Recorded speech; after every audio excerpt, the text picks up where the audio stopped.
Ni muonekano wa maboresho ya Zanzibar. Huu ni mji wa Umbuji Zanzibar, ukiwepo maeneo ya Bambi. Kuna vifaa vipi ambavyo vimeletwa na kuna maujenzi mbalimbali ya ujenzi, kuna chimbwa mawe na kokoto na vitu vinginevyo. Mradi huu mkubwa ulitayarishwa na Wachina na serikali kwa ujumla. Unatengeza kokoto za lami za barabara ya maeneo yote ya mjini. Kama mnavyoona hapo, hii ni kidi cha kuchimba chini kabisa ya kutafuta maji na vitu vinginevyo.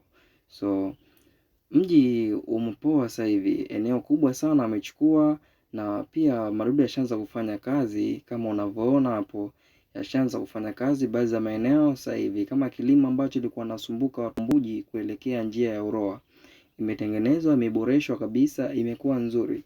Wananchi wa hiyo eneo ya Umbuji wanajisifia sana sasa hivi na wanajivunia kwa sababu wanakwenda Uroa bila shaka yoyote kupitia kilima hiko.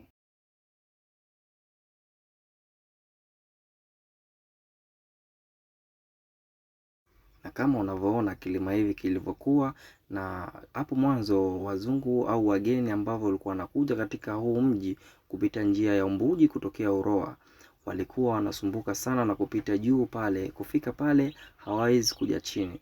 Hivyo kwa maana hiyo sasa hivi wameboresha, umekuwa vizuri, njia imesafishwa na gari tofauti tofauti zinaweza kupita sasa hivi, iwepo magari makubwa na gari za private na gari pia za abiria pia zinaweza kupita. Tofauti mwanzo walikuwa wanapozunguka kule ni tofauti kabisa.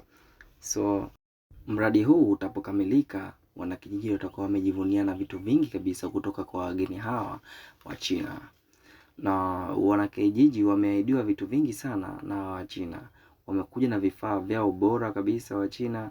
Wachina wameachia free wanakijiji hawa, kama wanahitaji kukata kuni, wanaruhusiwa kukata kuni. Wanakuja wanakijiji, wanakata kuni zao wenyewe mpaka mida ya mchana au jioni wanaondoka. Na kuna maeneo mengi ya kitalii, kuna visima vya maji ambavyo vimekutikana eneo hilo, na pia kuna mti ambao chini yake kuna shimo kubwa sana. Shimo hilo wakidai wanakijiji kuwa ni eneo la matambiko ambapo lilifanyika hapo zamani, na shimo hilo ni kubwa sana. Ukaliangalia, huwezi, kama wewe ni Mswahili, huwezi kuangalia huku umesimama sehemu karibu, lazima ukae mbali uangalie, kwa sababu shimo hilo unaweza ukatumbukia muda wowote, na limechimbuka sehemu kubwa sana. Kama unavyoona hapo, kamera yangu haiwezi kuangalia mpaka ndani, ila ukija eneo hili la Umbuji njia 4 kuingia ndani, na sehemu ambayo unapitia njia ya kwenda Uroa, ulizia utaambiwa hiyo ni Zanzibar 1, you know. Eneo mpaka sasa ambalo amelijenga ni eneo kubwa sana. Ukija hapo chini ya Maandaki, ukiachilia mbali Maandaki, utaona wanaendelea na ujenzi wao wenyewe. Na kama unavyoona hapo, wamepiga mpaka milima, na hawatumii mabomu wala nini, wanatumia mashine zao wao wenyewe.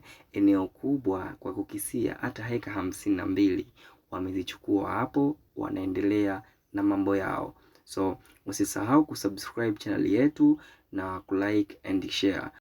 Kama wewe ndo kwanza leo unafuatilia account yangu, pia ndo hivyo, usisahau kusubscribe. Kuna alama kengele hapo utabonyeza, na kuna video ambayo ya nyuma nilipost hapo, utaangalia magari yote ambayo yalikuwa yapo.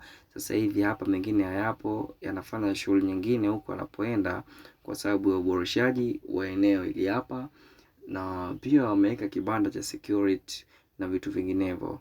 So follow my account Udaku Bongo. Popote tupo, popote tunatamba. Enjoy.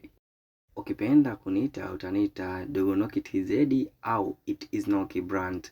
Maneno haya yamepangiliwa na Wanda D Crazy Omikicha akili kaza.